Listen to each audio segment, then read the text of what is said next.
Please put on your headphones to fully experience this speech. Let's start.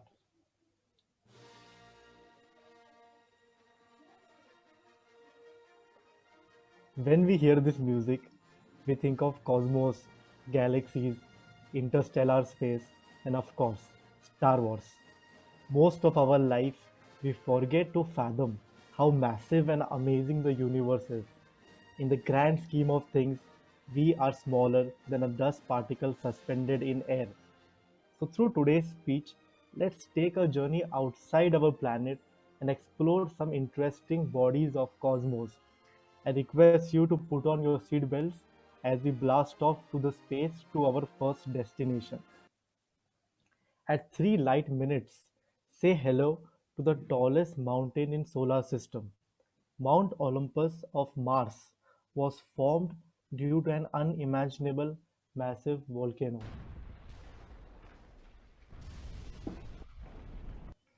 At 13 minutes, we now travel to a world which is known to be the closest definition of hell.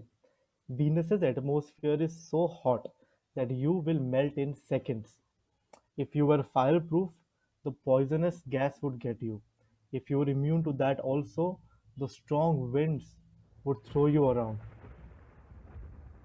But speaking of strong winds, imagine being in a storm that is the size of a planet. At 50 light minutes is the great red spot of Jupiter. If you were to fall in it, you would keep falling and being pulled up again by the storm. Jupiter has no land, just endless winds. At 1.5 light hours, Saturn's moon Titan is the only place outside Earth where rivers and rains are active. It's said this place is the best candidate for extraterrestrial microscopic life. Now let's activate our rocket boosters and blast off through interstellar space. At 4.3 light-years, meet your neighboring star Proxima Centauri. At just 9 months back, a faint radio signal was detected near the star, possibly from its Earth-like neighbor Proxima Centauri b. At 434 light-years, an amazing planet with the highest number of ring systems ever detected appears. This planet makes Saturn look like a baby. At 434 light-years, an amazing planet, in fact a star, Betelgeuse, appears. This star is known to be at its last stage of life cycle. When it dies, it will explode and it will light up our night sky like an alternate sun.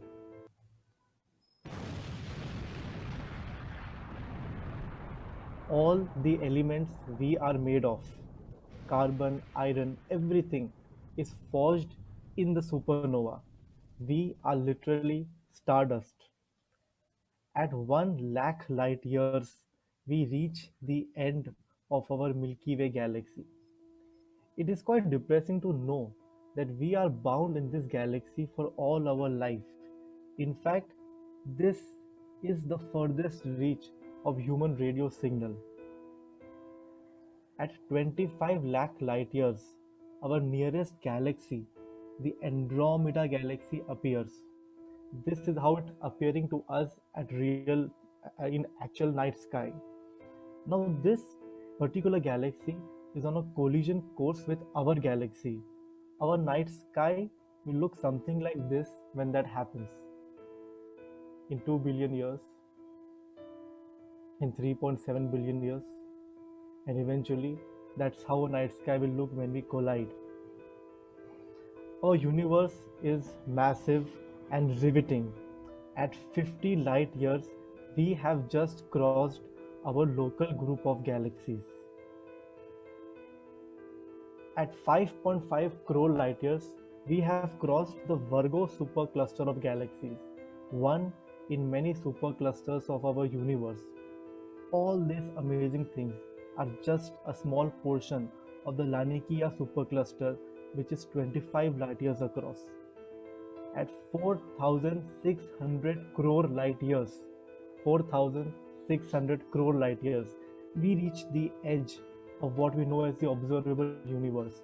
What lies beyond that is something we might never know. Voyager 1, the furthest man made object ever made, has just traveled one light day away from us in 40 years. Before leaving solar system, it turned back and took one image. This image, this pale blue dot, is Earth. I like to end my speech with a quote by Carl Sagan. Look again at that dot. That's here. That's home. That's us. On it, everyone you love, everyone you know, everyone you will ever hear of, every human being who was ever there lived out their life. The aggregate of our joys and suffering, thousands of confident religions, ideologies, economic doctrines, every hunter and forager, every hero and coward, every creator and destroyer of civilization, every king and peasant, every young couple in love, every mother, every father, every hopeful child, every inventor, every explorer, every teacher of morals, every corrupt politician, every superstar, every supreme leader, every saint and sinner in the history of our species lived there on a mole of dust suspended in the sunbeam.